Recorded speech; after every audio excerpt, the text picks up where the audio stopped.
नमस्कार दोस्तों, स्वागत है आप सभी का संतोष विजय चैनल में। कैसे हैं दोस्तों? आशा करती हूँ आप सभी बहुत अच्छे होंगे। आप सभी को मेरा प्रेम भरा नमस्कार। आज मैं आप सभी को एक कहानी सुनाने जा रही हूँ। एक समय की बात है, दो बहनें थीं। दोनों चक्की में गेहूँ पीस रही थीं। चक्की जानते हैं ना, पहले के ज़माने में लोग चक्की में गेहूँ पीसते थे। प्राचीन कथा है। दो बहनें चक्की में गेहूँ पीस रही थीं और पीसती जा रही थीं, और जो छोटी बहन थी वो उसी में से निकाल निकाल के गेहूँ को खा भी रही थी। गेहूँ पीसती जा रही थी और उसी में से निकाल निकाल कर वो खा भी रही थी। बड़ी बहन ने कहा कि बहन, अभी इसमें से मत खाओ, घर ले चलेंगे, फिर इसका चूरमा बनाएंगे, फिर बड़े चाव से ठाकुर जी को भोग लगाएंगे, फिर खाएंगे। लेकिन छोटी बहन छोटी थी, वो नहीं मान रही थी। वो बार बार उसी में से गेहूं को खा रही थी, खाती जा रही थी, पीसती जा रही थी, खाती जा रही थी, पीसती जा रही थी। थोड़ी देर बाद सारा गेहूं पीसकर आटा तैयार हो गया। वो दोनों बहनें आटा लेकर अपने घर वापस आ रही थीं। जब वापस आ रही थीं, रास्ते में एक जगह बहुत पानी भरा था और बहुत कीचड़ था। अब छोटी छोटी लड़कियां, वो बेचारी सिर पे अपना गठरी रखे लेके आ रही थीं। पैर फिसला और दलदल में सारा आटा गिर गया। अब तो बेचारी बड़ी दुखी हुई। सारा आटा जब बेकार हो गया, घर आई, देखा घर में डांट भी पड़ी, लेकिन क्या करती? अब तो वह कीचड़ से तो आटा निकल नहीं सकता। तब बड़ी बहन को समझ में आया। उसने कहा, बहन, छोटी बहन से कहा कि बहन, तुमने जो गेहूं खा लिए वही सार्थक हुए। मेरे प्यारे बच्चों, मित्रों, भाइयों बहनों, जो समय हमें मिला है, जो चीज़ें हमें मिली हैं, जितना हम ज़्यादा से ज़्यादा सही समय पर उसका सदुपयोग कर लेते हैं, वही चीज़ें सार्थक होती हैं। उसने बिना क्षण गंवाए, बिना एक पल गंवाए, वो जो गेहूँ काम करती जा रही थी और चबाती जा रही थी, खाती जा रही थी, वो उसके पेट में चले गए, वो सार्थक हो गए।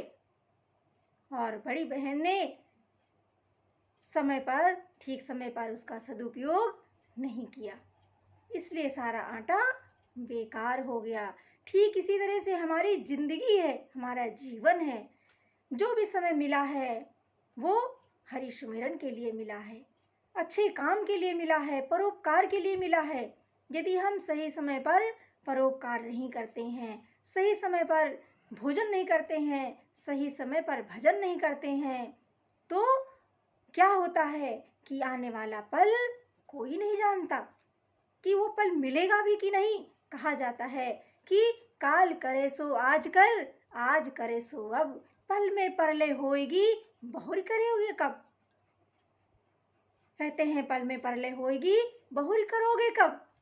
तो समय कोई नहीं जानता कि हमारा आने वाला समय क्या होगा, कैसे होगा, आएगा भी कि नहीं, ये भी कोई नहीं जानता। इसलिए समय रहते जो भी कार्य हमें करना है, यदि कल करना है तो उसे आज करो, आज करना है तो उसे अभी कर लो, क्योंकि पल का कोई भरोसा नहीं होता। इसलिए इसी तरह से हमारी ज़िंदगी है। हमारी ज़िंदगी कितने दिन की है ये कोई नहीं जानता। हमारी सांसें कितनी है कोई नहीं जानता।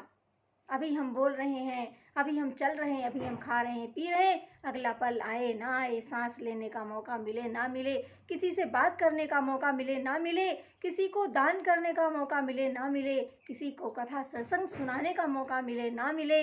इसलिए जो समय हमें मिला है उसमें अच्छे से अच्छा काम कर लो, हरी चर्चा कर लो, कीर्तन कर लो, भजन कर लो, अच्छी बातें लोगों को बता दो, लोगों से सुन लो, यदि कोई हमसे बड़ा है, कोई हमें सुना रहा है, छोटा है तो भी कोई बात नहीं है। ज्ञान हमें कहीं से भी, ज्ञान और सोना कहीं से भी मिल रहा हो तो हमें उसे ले लेना चाहिए, क्योंकि छोटा बच्चा भी यदि हमें कोई ज्ञान दे रहा है तो हमें उससे भी विनम्रतापूर्वक हमें उससे ज्ञान ले लेना चाहिए। तो अपने जीवन को अनमोल बनाएं। कहा जाता है कि पल का नहीं ठिकाना, एक पल का भी ठिकाना नहीं है कि कब पल चला जाए, कब रहे। इसलिए रहे मुख में यही एक नाम, राधा राधा श्री राधा।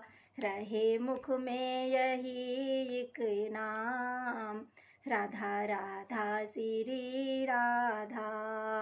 राधा राधा श्री राधा, राधा राधा श्री राधा, राधा राधा श्री राधा, राधा राधा श्री राधा।